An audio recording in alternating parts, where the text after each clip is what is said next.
Chapter 1. The Ticking Clock. The early hours of dawn cast a pale gray over the sprawling convention center in Berlin.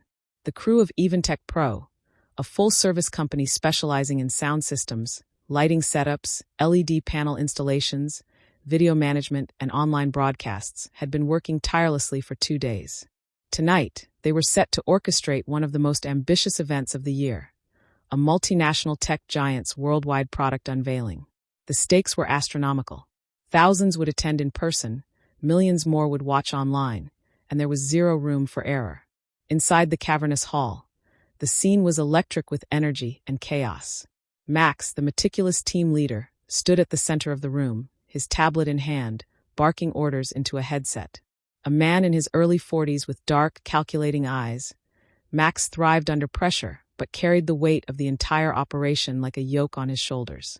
"We go live in 13 hours, he reminded the team, his voice cutting through the background noise of drills and hums of testing equipment. "Let's keep this tight. No mistakes. I mean it."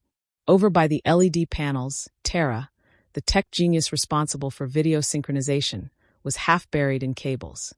Tara was a sharp-witted perfectionist whose calm demeanor disguised the turbulence of juggling client demands and her own unspoken aspirations of leading her own creative agency someday.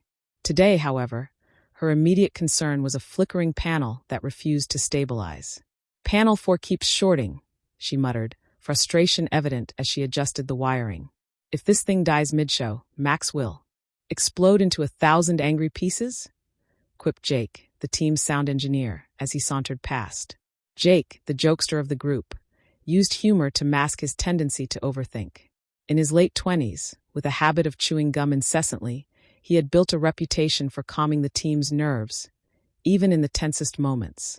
Meanwhile, Elliot, a young technician fresh out of training, stood nearby, looking equal parts eager and intimidated. This was his first major event, and the weight of it all was visibly crushing him. Elliot fiddled nervously with his toolbox, his eyes darting from team member to team member. "Just don't mess it up," he whispered to himself, as if on repeat. His quiet mantra was drowned out by the cacophony of preparations around him. And then there was Nicole, the lighting specialist, perched atop a scissor lift adjusting an array of stage lights. Nicole had a creative flair that contrasted with her no-nonsense attitude. To her, lighting wasn't just functional. It was an art form, and she took it personally when anyone questioned her work. "This isn't just a light show, people," she had said earlier. "It's a mood, a story. If we don't nail this, the whole reveal will fall flat." As the hours ticked by, the team began to find their rhythm. The LED panels lit up in perfect unison. The sound system roared to life with crystal clarity. The lighting danced across the stage in a symphony of color. But as Max scanned the checklist on his tablet, his brow furrowed. Something felt off. His gut told him trouble was brewing, and his gut was rarely wrong. At 10 a.m., the first sign of disaster struck. Elliot, in his eagerness to prove himself, had been tasked with connecting the primary power line to the auxiliary backup system. It should have been a routine job, but in his haste, Elliot miscalculated the sequence, causing a power surge that rippled through the system. Instantly, the LED panels went dark, the sound system emitted a sharp, ear-piercing screech, and the lighting rig blinked erratically. A collective gasp swept through the hall. Max spun around, his voice sharp as a blade. "What just happened?" Elliot froze, his face ashen. I think I might have connected the wrong." "You think?" Max's voice rose, his usual composure cracking. "Do you have any idea what you've just done?" Jake stepped in, trying to defuse the situation. "All right, everyone, let's not panic. It's just a glitch. We can fix this." "Just a glitch?" Nicole called down from her perch on the scissor lift. "We've got less than 13 hours, Jake. Just a glitch doesn't cut it." Tara was already at the control panel, her fingers flying over the keyboard. "The surge fried part of the main system," she reported. "We're going to need at least 2 hours to reset, and that's if the backup doesn't have issues." 2 hours, Max repeated, his tone incredulous. "We don't have 2 hours." The room plunged into a tense silence. The once energetic atmosphere had turned into a suffocating cloud of dread. Elliot looked down at the ground, his shoulders slumping under the weight of his mistake. Tara shot him a brief, sympathetic glance before refocusing on the system diagnostics. Max took a deep breath, forcing himself to regain control. "Okay," he said, his voice steady but firm. "No time for blame. Tara, prioritize the system reset. Jake, check the sound outputs. Nicole, double-check the lighting grid once power's restored. Elliot, I'm sorry," Elliot interrupted, his voice barely audible. Max paused, then nodded curtly. "We'll talk later. For now, stay out of the way." As the team scrambled to contain the crisis, the looming pressure of the ticking clock grew heavier. They had to pull together to fix the mess before it spiraled any further out of control. But in the midst of the chaos, no one noticed a small warning light blinking ominously on the backup generator. A warning that would lead to an even bigger catastrophe. Hook for the next chapter. Unbeknownst to the team, the backup generator was on the verge of failure, threatening to plunge the entire venue into total darkness. Chapter 2. A flicker in the dark.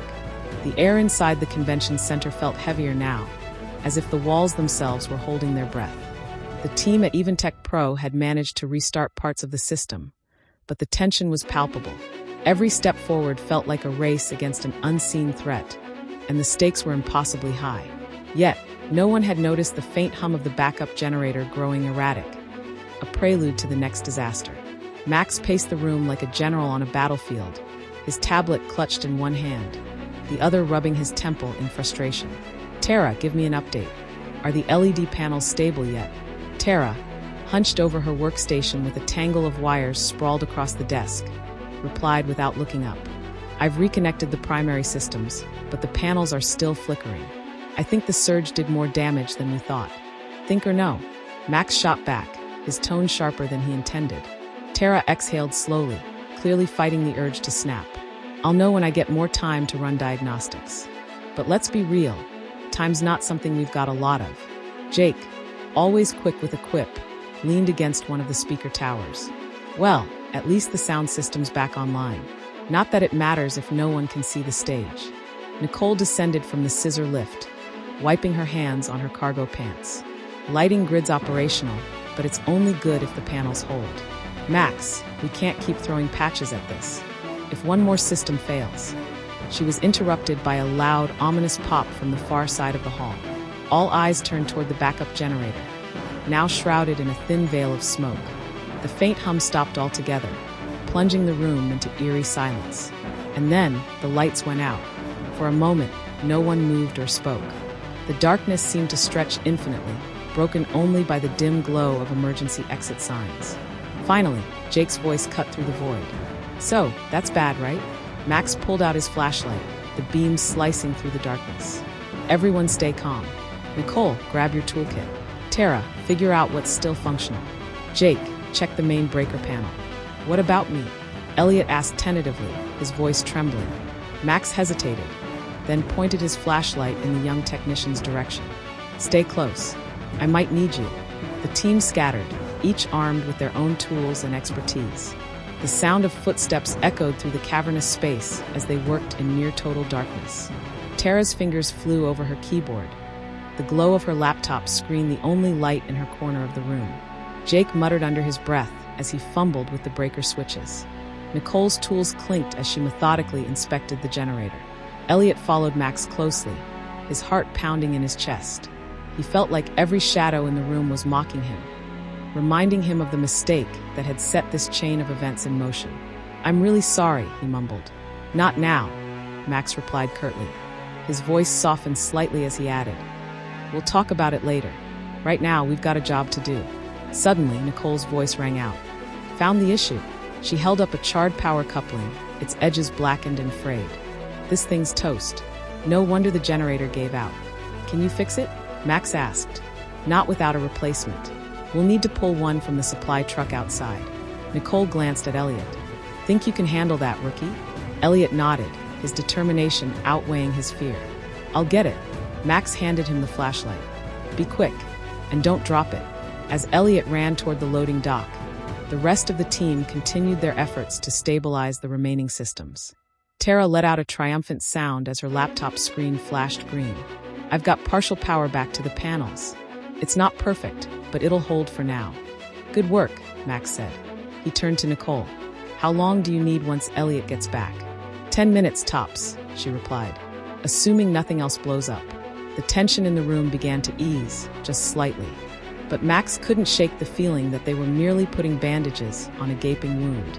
The real test was still ahead. Elliot returned moments later, clutching the replacement coupling like it was a sacred relic. His hands were shaking, but his eyes were resolute. "Got it. Good job," Nicole said, taking the part from him and immediately getting to work. Her hands moved with the precision of a surgeon as she installed the new coupling. Finally, with a satisfying click, the generator roared back to life. The lights flickered on, illuminating the room in all its chaotic glory. The team let out a collective sigh of relief, but the celebration was short-lived. Tara's laptop emitted a warning beep, and her face fell as she read the screen. "Max, we've got another problem." "What now?" Max asked, his voice edged with exasperation. "The main server's showing signs of instability," Tara said. "If it crashes, we lose everything: video, sound, lights. The whole show." Max ran a hand through his hair, his mind racing. "All right, listen up. We've got one last shot at this." Tara, prioritize the server. Jake, double-check the audio lines. Nicole, make sure the lighting stays stable. Elliot, stick with me. The team nodded, their resolve stronger than ever despite the odds stacked against them. As they dove back into their work, the clock continued to tick down, each second a reminder of how little time they had left. Hooked for the next chapter. Just when the team thinks they've stabilized the situation, an unexpected visitor arrives with demands that threaten to derail everything. Chapter 3, The Uninvited Deadline. The generator hummed steadily. The lights illuminated the vast convention center once again, and the team at Eventech Pro exhaled a collective sigh of relief. But the fragile calm was shattered by the echo of sharp footsteps approaching. Turning toward the sound, the team saw a tall man in a crisp navy suit, his expression betraying no hint of warmth. It was Edgar Weiss, the client's project manager, a man notorious for his obsessive attention to detail and his ability to unsettle even the most seasoned professionals. "Max," Edgar began, his voice slicing through the room like a blade. "I've been informed there's been an issue. Care to explain?" Max straightened his posture, masking his frustration with professionalism. "We had a minor technical hiccup, but the team has stabilized the systems. Everything is under control." "Under control?" Edgar's eyebrow arched in disbelief as he surveyed the scattered tools and tense faces of the crew. "We're talking about a multi-million-dollar event with a global audience. Under control isn't good enough." Tara glanced at Max nervously, her fingers hesitating over her keyboard. Nicole clenched her wrench a little tighter, resisting the urge to fire back at Edgar's condescension. Jake, always the diplomat, muttered under his breath. "Oh, this guy's just the cherry on top." Before Max could respond, Edgar continued. "The CEO just informed me that we'll need to push the rehearsal forward by 2 hours. That gives you," he checked his sleek silver watch, "exactly 4 hours to ensure every single system is functioning perfectly. No excuses." The weight of Edgar's demand hit the team like a brick wall. Tara's voice broke the stunned silence. 4 hours? That's barely enough time to." "No excuses," Edgar repeated coldly. "If this event fails, it's not the CEO's name that will be tarnished. It'll be yours." Without another word, Edgar turned and strode out, leaving the crew to grapple with the impossible deadline. The air was thick with a mixture of dread and determination. Max clenched his jaw, his mind racing. "All right, listen up. We don't have time to panic. Tara, how are we looking on the server diagnostics?" Tara took a deep breath, her hands trembling slightly as she typed. "It's not great. The main server's stability is still borderline. If I can isolate the corrupted sectors and reroute the data paths, we might get away with it." "Might," Nicole interjected, her voice rising. "Tara, we need a guarantee, not a maybe." "I'm doing the best I can." Tara snapped, her composure cracking under the pressure. "Unless you've got a magic wand, Nicole, maybe give me some space to work." Jake stepped between them, raising his hands in a gesture of peace. Hey, let's not turn on each other. We're all on the same side here." Elliot, standing off to the side, finally mustered the courage to speak. "What can I do?" I want to help." Max studied the young technician for a moment, then nodded. "Elliot, check the cable routes for the backup connections. Make sure there's no strain or loose ends. If we lose a connection during rehearsal, we're done." Elliot nodded quickly and hurried off, his determination growing with every step. He wasn't going to let another mistake define him. Meanwhile, Nicole climbed back onto the scissor lift, fine-tuning the lighting to perfection. Jake moved to the soundboard, his hands a blur as he adjusted levels and tested channels. Tara remained hunched over her laptop, her face illuminated by the cold glow of the screen. As the clock ticked relentlessly, Max moved between the stations, offering guidance and reassurance where he could. But the stress was etched deeply into his features. His mind replayed Edgar's words, the weight of the client's expectations pressing down on him like an iron weight. After an hour of intense work, Tara let out a triumphant sound. Got it. The server's stable. We've got green across the board for now. The team erupted in a brief but genuine cheer. Even Max allowed himself a small smile. But as they regrouped to discuss the next steps, a strange noise interrupted their relief. It was faint at first, like a low rumble, but it grew louder, accompanied by a tremor that seemed to ripple through the floor. What the hell was that? Nicole called down from the lift. Max's eyes darted around the room. Everyone stay alert. Jake, check the subwoofers. Tara, run a full diagnostic on all systems. But before anyone could move, the rumble intensified, culminating in a sudden, deafening boom from the direction of the main stage. The lights flickered violently, and the team instinctively ducked as a plume of white smoke erupted from behind one of the LED panels. Elliot, who had been inspecting cables near the stage, staggered back, coughing. Something's overheating. I think it's... His voice was drowned out by another boom, this time accompanied by sparks flying from the malfunctioning panel. The team scrambled to shut down the affected systems, their earlier triumph evaporating in the face of this new crisis. Hook for the next chapter. As the smoke clears, the team discovers the true source of the malfunction, an overlooked detail that reveals a much bigger issue, one that threatens to unravel not just the event, but the team itself. Chapter 4. The Fault Line. The smoke dissipated slowly, leaving behind a faint metallic tang in the air.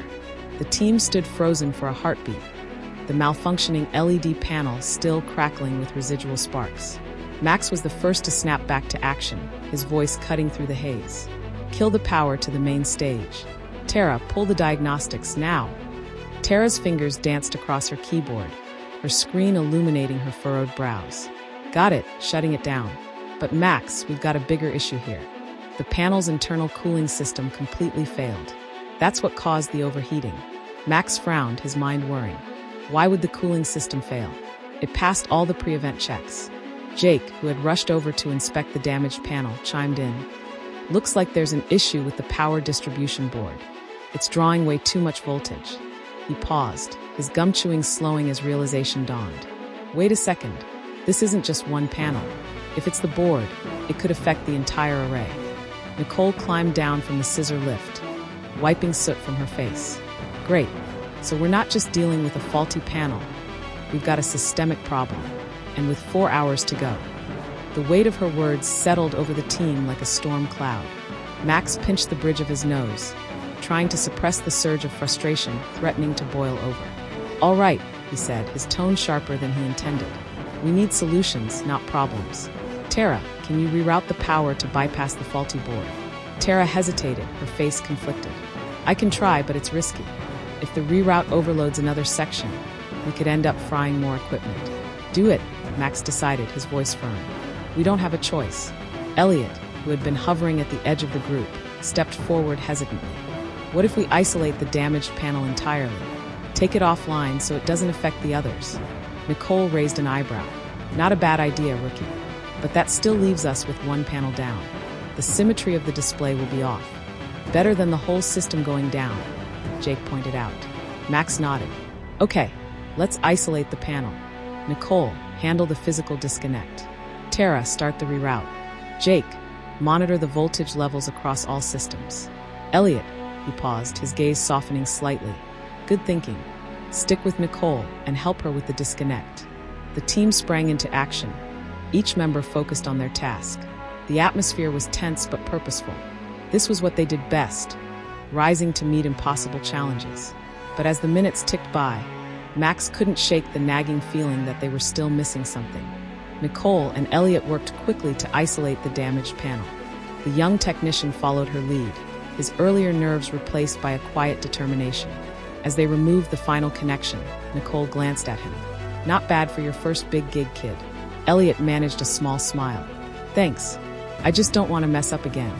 We've all been there, Nicole said, her tone unusually gentle. Just keep your head in the game, and you'll be fine. Meanwhile, Tara was furiously typing, her laptop screen filled with lines of code and system diagnostics. Sweat beaded on her forehead as she executed the reroute. Jake stood nearby, monitoring the voltage levels on his tablet. Watch your thresholds, Tara, he warned. You're getting close to the limit. I know, she snapped, her focus unbroken. Just keep an eye on the outputs. Max paced back and forth, his tablet in hand, checking and rechecking the event timeline. His gut told him they were stabilizing the immediate issue, but the clock was merciless. For hours had become 3, and every second felt like a countdown to disaster. Finally, Tara let out a relieved sigh. Reroute complete. Voltage levels are holding steady. Jake gave her a thumbs up. Nice work. We're back in the green for now. The team regrouped near the control station, their faces a mix of exhaustion and determination. Max addressed them, his tone both authoritative and encouraging. We've stabilized the system, but we're not out of the woods yet. Keep running tests on all components. We need to be absolutely sure there are no more surprises. As the team dispersed to continue their checks, Tara lingered by her workstation, her expression troubled. Max noticed and approached her. What is it? He asked. Tara hesitated before answering. It's just, something about this doesn't add up. The power distribution board failing, the cooling system going offline. These aren't random faults. It feels like sabotage. Max's eyes narrowed. You think someone's trying to sabotage the event? I don't know, Tara admitted. But if I'm right, we need to find out who and why before it's too late. The implications of her words sent a chill down Max's spine. As he looked out over the bustling convention center, his mind raced with possibilities. Was it just a series of unfortunate coincidences? Or was there a deliberate hand at work, threatening to undo everything they had built? Hooked for the next chapter. As suspicions of sabotage grow, the team uncovers a clue that points to a shocking suspect. One that threatens to fracture their trust and jeopardize the entire event. Chapter 5. A crack in the foundation. The revelation hung in the air like a storm cloud. Tara's suspicion of sabotage unsettled Max more than he cared to admit. As the team worked tirelessly to stabilize the systems, the possibility of deliberate interference lingered in his mind. Could someone truly be trying to derail the event? And if so, who? The stakes had already been high, but this new layer of uncertainty threatened to fracture the fragile unity of the team. The convention hall buzzed with controlled chaos as Tara continued her diagnostics. Nicole fine-tuned the lighting, and Jake double-checked the sound system's outputs. Meanwhile, Max gathered the team for a brief update, his voice calm but firm. Listen up. We've got most of the systems stable, but Tara has raised a valid concern. There's evidence that this isn't just technical failure. We might be dealing with sabotage. The word hit the group like a bolt of lightning. Nicole crossed her arms, her expression dark. Sabotage? You're saying someone's trying to tank the event on purpose. I'm saying it's a possibility, Max replied. And until we figure out what's going on, I need everyone to be vigilant. Keep an eye on your stations, double-check everything, and report anything unusual immediately. Jake chewed his gum thoughtfully. If someone is messing with us, they'd have to know our systems pretty well. This isn't the kind of thing an outsider could pull off. Tara nodded in agreement. That's what worries me. Whoever did this knew exactly where to hit us, like the power distribution board. It wasn't random. Elliot, who had been listening intently, hesitated before speaking. Do you think it could be someone on the team? The room fell silent. The unspoken accusation hung heavy in the air, and for a moment, no one dared to look at anyone else. Let's not jump to conclusions, Max said, breaking the silence.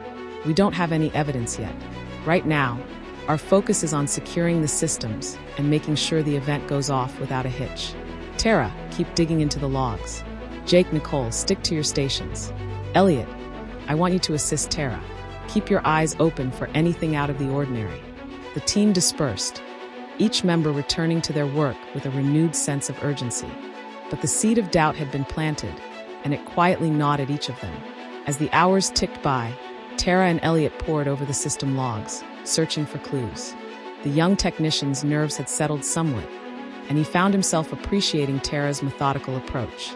She worked with a quiet intensity, her focus unshakable. Here, Tara said suddenly, pointing to a line of code on her screen. This doesn't belong. Someone inserted a script into the system. It's designed to overload the power distribution board. Elliot leaned in closer, his eyes widening. Can you trace it? Find out who put it there. I can try, Tara said, her fingers flying over the keyboard. But whoever did this covered their tracks pretty well. It's going to take time, which we don't have, Elliot muttered. Meanwhile, Max made his rounds, checking in with Jake and Nicole. How's the sound? He asked Jake. Solid, Jake replied. No signs of interference on my end. If someone's trying to mess with us, they're not hitting the audio. Good, Max said. Keep it that way. He moved on to Nicole, who was adjusting the lighting grid from her station. Anything unusual? Nothing yet, Nicole said, though her tone was clipped. But if someone's messing with the lights, they'll have to go through me first. Max allowed himself a small smile. Despite the tension, he trusted his team. They were professionals, and they knew how to handle a crisis. But as he looked out over the bustling convention hall, his gut told him the night was far from over. Back at Tara's station, a breakthrough finally came. Got it, she exclaimed, drawing Max and the others over. The script was uploaded from a local device. Whoever did this was on site. Do you know who it was? Max asked. Tara shook her head. Not yet, but I can narrow it down. It had to be someone with access to our systems. That means someone on the crew, Nicole finished, her voice laced with disbelief. Great, so now we're pointing fingers at each other. Let's not get ahead of ourselves, Max said, his tone firm. Tara, keep working on the trace. The rest of you, stay focused. We still have an event to pull off. As the team returned to their stations, the tension between them was palpable. The camaraderie they had built over countless events now felt fragile, each member silently questioning the others. But amidst the doubt and uncertainty, one thing was clear. The clock was still ticking, and failure was not an option. Hook for the next chapter. Just as Tara uncovers the identity of the saboteur, a new crisis emerges. One that threatens to bring the entire event crashing down in its final moments. Suspicion and urgency. Chapter 6. The mask comes off. The atmosphere in the convention hall had shifted from tense to razor-sharp. Every member of the team felt the weight of distrust, though no one dared voice it aloud. Tara remained at her workstation, her fingers flying across the keyboard as she worked to unmask the saboteur. Beside her, Elliot hovered nervously, trying to be helpful but unable to shake his unease. I'm getting closer, Tara muttered, her eyes fixed on the screen. The script was uploaded from one of the control stations. If I can pinpoint the exact terminal, I'll know who used it. Max stood nearby, monitoring the team's progress. His usual stoic demeanor was fraying at the edges, and his mind raced with possibilities. Who could it be? Everyone here was supposed to be part of the same team. Could Edgar Weiss's unreasonable demands have pushed someone over the edge? Or was there a deeper motive at play? Anything yet? Max asked Tara, his voice tight with impatience. Almost, she replied. Just a few more seconds. The screen flashed, and Tara leaned back, her face a mixture of triumph and disbelief. Got it. The script was uploaded from Station 5. Jake, who had been adjusting sound levels, turned toward her. Station 5? That's the portable terminal we set up near the main stage. Hardly anyone's been over there. Nicole, standing nearby, frowned. Except for Edgar. I saw him there earlier, pacing around like he owned the place. Elliot's eyes widened. You think it was him? Why would the client sabotage their own event? Good question, Max said, his jaw tightening. But we don't have time to speculate. Tara, Jake, you're with me. We're going to confront Edgar. Nicole, stay on the lights. Elliot, monitor the cables and make sure nothing else goes wrong. As the group moved toward Edgar's makeshift office, the tension was palpable. The sound of their hurried footsteps echoed down the long hallway. When they arrived, they found Edgar sitting at a sleek, modern desk, typing on his laptop. He looked up as they entered, his expression as unreadable as ever. Max, Edgar said coolly. To what do I owe this unexpected visit? Max wasted no time. We know someone uploaded a script designed to sabotage the power systems. That script came from Station 5. And you're implying that I had something to do with it? Edgar's voice was calm, but there was a subtle edge to it. We're not implying anything, Tara said, stepping forward with her laptop in hand. We traced the activity directly to your location. Edgar leaned back in his chair, his lips curling into a faint, almost amused smile. "You've got some nerve accusing me without proof. Do you have any idea how much is riding on this event?" "That's exactly why we're asking," Max replied, his tone firm. "If you've got nothing to hide, you won't mind explaining why you were at Station 5. Edgar's gaze hardened, and for a moment, the room felt like it might erupt. But instead of lashing out, he stood, smoothing his suit jacket. "You want an explanation? Fine. I was checking on the equipment, making sure your team wasn't cutting corners. After all, this event reflects on my company as much as it does on yours." "Checking on the equipment?" Jake said, his skepticism evident. "That's a convenient excuse. Believe what you want," Edgar said dismissively. "But if you're done wasting time, I suggest you get back to work. The clock is ticking." The team left the office, their suspicions unresolved but their determination stronger than ever. As they returned to the convention hall, Max's mind raced. If Edgar wasn't behind the sabotage, then who was? And if he was, why would he go to such lengths to damage his own event? Tara glanced at Max as they walked. "What do we do now?" "Keep our guard up," Max replied, "and be ready for anything." But as they re-entered the hall, they were met with a sight that made their blood run cold. The primary lighting rig above the stage was swaying precariously, its supports groaning under the strain. "Nicole!" Max shouted. "Shut it down. Now!" Nicole was already sprinting toward the control panel, her hands flying over the switches. But before she could stabilize the rig, one of the supports gave way with a deafening crack. The rig tilted dangerously, sending a shower of sparks raining down onto the stage. The team froze, their worst fears realized. The event was on the verge of total collapse, and the saboteur, whether Edgar or someone else, was still out there, hooked for the next chapter. As the team races to stabilize the collapsing lighting rig, an unexpected ally emerges with crucial information that could change everything. Chapter 7: The Breaking Point. The scene inside the convention hall was nothing short of chaos. Sparks rained down from the swaying lighting rig, casting frantic shadows over the stage. Technicians scrambled to contain the damage, their shouts of urgency echoing through the massive space. Max's voice cut through the noise like a whip. "Nicole, stabilize that rig.